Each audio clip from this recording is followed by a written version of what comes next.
IPL துவங்குறதுக்கு இன்னும் சரியா ஒரு வாரம் மட்டுமே இருக்கு.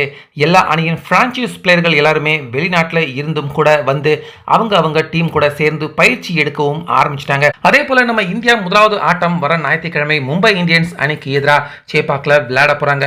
ஸோ அதற்கான பயிற்சி சேப்பாக் மைதானத்திலேயே எடுக்காம தனியா வேற ஒரு மைதானத்தில் ஒட்டுமொத்த நம்ம சிஎஸ்கே பிளேயர்கள் எல்லாருமே அவங்களும் பயிற்சியில் ஈடுபட்டுக்கிட்டு வராங்க.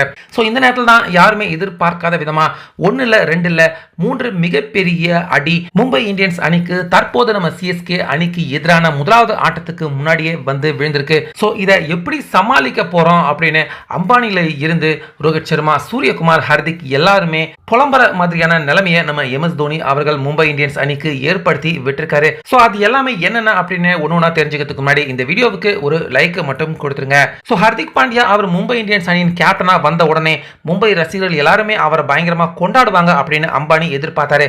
ஆனா அதுக்கு நேர்மாறா ரோஹித் சர்மா கிட்ட இருந்து பிடுங்கி தான் அவர் கேப்டனா ஆனாரு. அப்படிங்கிறதால மும்பை இந்தியன்ஸ் ரசிகர்கள் மட்டும் இல்லாம உலக அளவில் இருக்கிற எல்லா ரசிகர்களுமே ஹர்திக் பாண்டியாவை வெறுக்க ஆரம்பிச்சாங்க. ஸோ அப்போ எனக்கு இனிமேட்டு மும்பை இந்தியன்ஸ் அணியின் கேப்டன் பதவி வேண்டவே வேண்டாம் அப்படின்னு கேப்டன் பதவியை தூக்கி போட்ட ரோஹித் சர்மா அவர்கிட்ட மீண்டும் கேப்டன்சி பதவி தேடி வந்திருக்கு. அதாவது ஹர்திக் பாண்டியா இதுக்கு முன்னாடி கடந்த வருட ஐபிஎல்ல கடைசி 2 லீக் மேட்ச் ஆட்டமும் ரொம்ப ஸ்லோவரான ஓவர் ரேட்ல தான் அவருடைய கேப்டன்சியில மும்பை இந்தியன்ஸ் அணி அவங்க பந்து போட்டு முடிச்சாங்க. இதனால அடுத்த 2 ஆட்டம் மும்பை இந்தியன்ஸ் அணியின் கேப்டனாக மட்டும் கிடையாது, ஆட்டத்திலேயே ஹர்திக் பாண்டியா விளையாடக்கூடாது அப்படின்னு அவருக்கு தடை ஐபிஎல் நிர்வாகம் விதிச்சிருந்தாங்க. ஆனா மும்பை இந்தியன்ஸ் அணி அவங்க பிளே ஆஃப் சுற்றுக்கு உள்ள தகுதி பெற்றிருந்தாங்கன்னா கண்டிப்பா ஹர்திக் பாண்டியா விளையாண்டிருக்க முடியாது.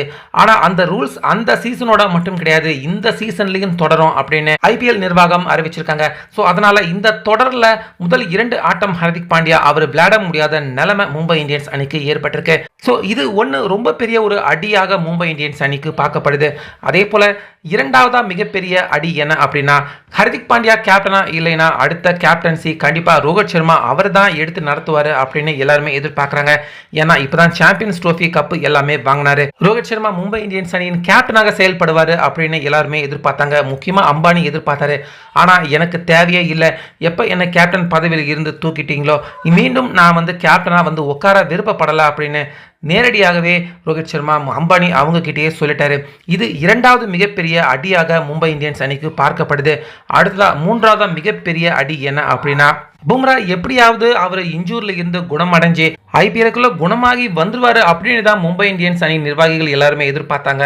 ஆனா பும்ரா அவர் குணமடைய இன்னும் சில வாரங்கள் ஆகிடும் அப்படின்னு தகவல் வெளியாயிருக்கு. இன்னும் அவர் பெங்களூர்ல இருக்கிற தேசிய அகாடமியில தான் அவர் டெஸ்டிலையும் பயிற்சியிலையும் இருக்காரு. அதனால கண்டிப்பா முதல் சில ஆட்டங்கள் நிச்சயமா பும்ரா மும்பை இந்தியன்ஸ் அணியில வந்து விளையாட போவதில்லை. ஸோ இவ்வளவு கஷ்டங்களுக்கு நடுவில் தான் முதலாவது ஆட்டத்தை நம்ம சிஎஸ்கேக்கு எதிராக வர ஞாயிற்றுக்கிழமை மும்பை இந்தியன்ஸ் அணி விளையாட போறாங்க. அந்த வகையில் ஹர்திக்கும் கேப்டனாக இல்லை, ரோஹித் சர்மா அவரும் தனக்கு கேப்டன்சி வேணாம் சொல்லிட்டாரு. இதனால சூரியகுமார் அவர் கேப்டனாக எடுத்து நடத்த வாய்ப்புகள் இருக்கு. அப்படி விளையாண்டாலும் பும்ரா அவரும் டீம்ல இல்லை. ஸோ இவ்வளவு மைனஸோட தான் நம்ம சிஎஸ்கேவை எதிர்த்து மும்பை இந்தியன்ஸ் அணி வர அடுத்த ஞாயிற்றுக்கிழமை விளையாட போறாங்க. இது கண்டிப்பா முதலாவது ஆட்டத்திலேயே நம்ம சிஎஸ்கே அபார வெற்றி அடையறதுக்கு நிச்சயமா மிகப்பெரிய அளவில் உதவியாக இருக்கும் அப்படின்னு எதிர்பார்க்கலாம். இதை பத்தி உங்க கருத்தை சொல்லுங்க.